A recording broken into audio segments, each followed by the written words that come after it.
Hello, in front of me I've got Logitech G513. In this video I'll show you how to connect it to PC.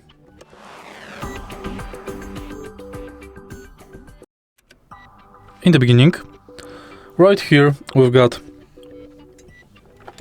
wire, which is for good installed on the keyboard. This keyboard is only wired, it's not wireless. The wire has two USB cables. One is for connecting the keyboard, and the second one is for connecting USB port. As you can see right here, we've got the USB port, or here. And to use this USB port, we have to connect this cable and this one for connecting keyboard. Simply connect it to your PC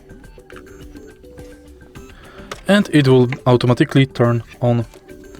If you find this video helpful, please leave like, comment and subscribe.